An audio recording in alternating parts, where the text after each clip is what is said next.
Good afternoon, this is Joseph Long. I'm going to discuss the U.S. intelligence community, the need to know versus the need to share. The potential for compromise is now far greater than it had been in the past. An analyst has access to much more information that can be pulled out of a facility through using a thumb drive or a floppy disk much easier than it was in the past. The loss of this information on U.S. intelligence gathering techniques and procedures is the primary reason for the classification in the first place. Balancing this need to share with the need to know creates a dilemma for the analyst.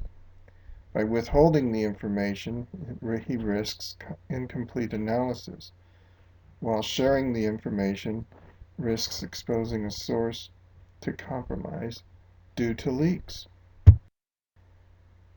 Sharing agreements with our allies in other countries opens up an inherent risk as well.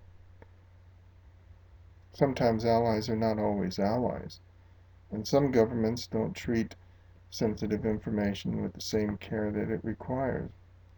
Once it's out of U.S. control, it may as well be unclassified. The U.S. needs to share, but it needs to do so smartly. The National Security Act of 1947 created the intel community. It also delineated between national intelligence and military intelligence, and thus institutionalized the divisions between the two. This set the stage for the budgetary battles, and it led to information hoarding over the years. The FISA legislation in the 1970s further restricted information sharing between intelligence agencies and law enforcement. The FISA legislation likely would never have taken place had there not been abuses in the intel community in the first place. Breaking down the barriers, the terrorist acts of 9/11 changed everything. The U.S. Patriot Act opened the barriers between the intel community and law enforcement, and the 9/11 Commission report published in 2004 recommended the Intelligence Reform and Terrorism Prevention Act, which established the Director of National Intelligence and thus took power away from the CIA. Information sharing environment was also established to bridge the gap between the agencies and law enforcement. European Union Intel Analysis Center provides European Union members with exclusive information that is not available overtly or provided elsewhere. It is one of the few international agencies that actually does this. Also, the United States and the UK entered into an intel sharing agreement in 1946, better known as the Five Eyes Agreement, and this includes the US, UK, Canada, Australia, and New Zealand. It's the longest lasting and most robust sharing agreement out there. There are failures, however, to share information. South Korea and Japan likely have the most reason to share information, yet they don't. Past animosity between the two nations makes it difficult for them to open a dialogue and share intelligence, and their common enemy, North Korea.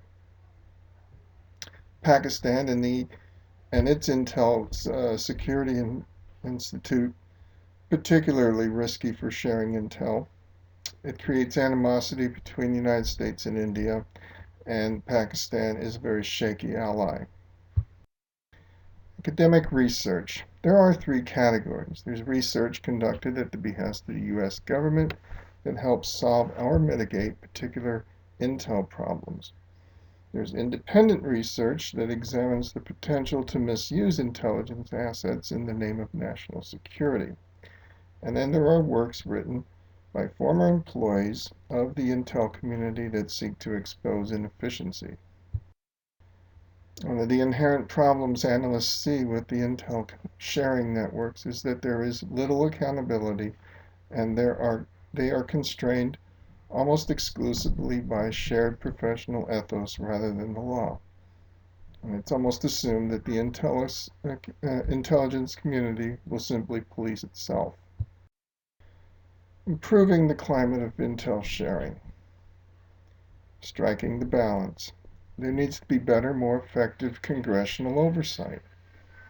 Joint committees on intelligence with the authority to report legislation to each chamber. Enhancing the status and power of existing select committees on intelligence, and providing them with the authorization and appropriations power needed to do this. And there needs to be an elimination of the separate funding streams, the NIP and MIP funding, National Intelligence Program and Military Intelligence Program funding. Create a single intelligence budget instead, which would help eliminate some of the infighting between the agencies. Finally, we need to eliminate information hoarding and overclassification. Treat the failure to share in the same way that we would unauthorized disclosures.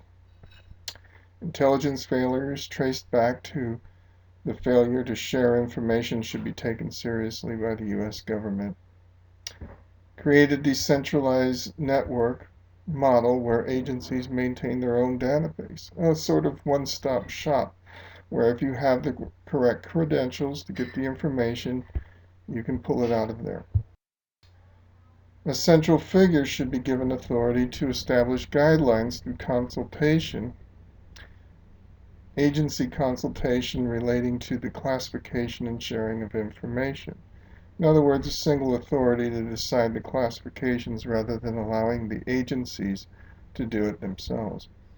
And finally, we need to encourage and foster relationships with state and local agencies on the ground. This ends my presentation. Thank you.